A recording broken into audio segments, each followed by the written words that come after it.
Well, now we have that story, and I want to share it with you right now because it's pretty insane.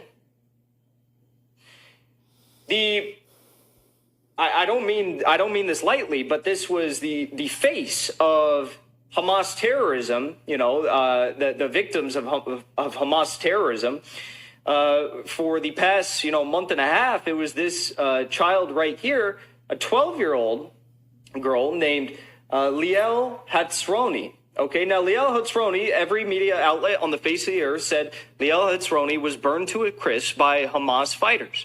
Again, they didn't actually say how that happened, but that's what they said. They said, and if you don't believe that, if you want to question that, if you want to call that into further investigation, then you are an anti-Semite. I don't think it's anti-Semitic to seek the truth, and the truth of the matter is, Liel Hatzroni was not killed by Hamas, not killed by a Hamas flamethrower, not killed by a Hamas tank that they don't have, not killed by Hamas Air Force that they don't have, unless you consider paragliders an Air Force. An Israeli survivor from October 7th just went on record confirming that Israel murdered 12-year-old Israeli Liel Hatzroni when they incinerated her house in Kibbutz Berei with a tank shell. Anyone surprised by that? Anyone shocked by that? I'm not. Let's dig a little bit deeper here. Israeli child burned completely by Israeli tank fire at kibbutz. Okay, so this is from Ali Abu Nima at the electronic Intifada. Okay, an Israeli child completely incinerated at kibbutz Berei was killed by 2 tank shells shot by Israeli forces at the end of an hours-long gun battle. A survivor of the same carnage told the Israeli state broadcaster Kan earlier this month, or Khan.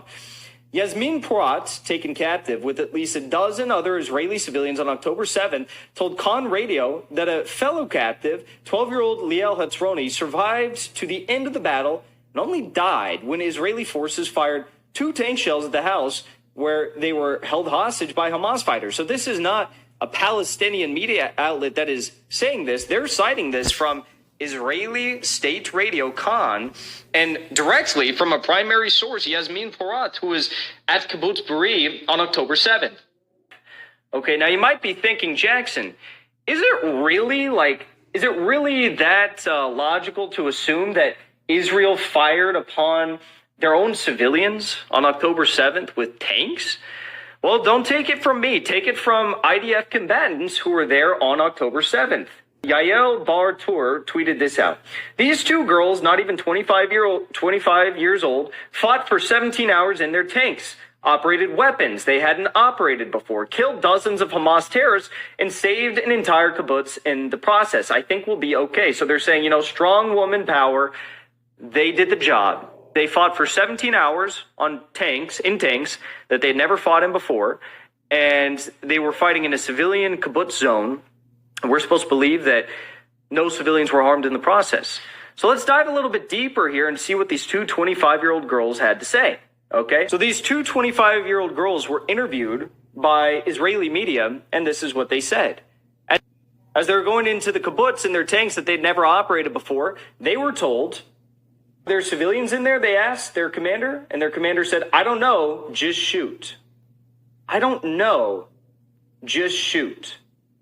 So they're literally saying that they got orders to fire on a civilian zone where there were likely civilians. And in fact, there were civilians, like that 12-year-old Liel Hatzroni. Okay? תראי לשם פגז, יש שם מחבלים. אני שואלת אותו בחזרה, יש שם אזרחים? הוא אומר לי, לא יודע, תראי לשם פגז. אני מחליטה לא לראות לשם פגז, אנחנו מדברים על יישוב ישראלי. אני יורה אש מקלעים לכניסה של הבית. אנחנו בעצם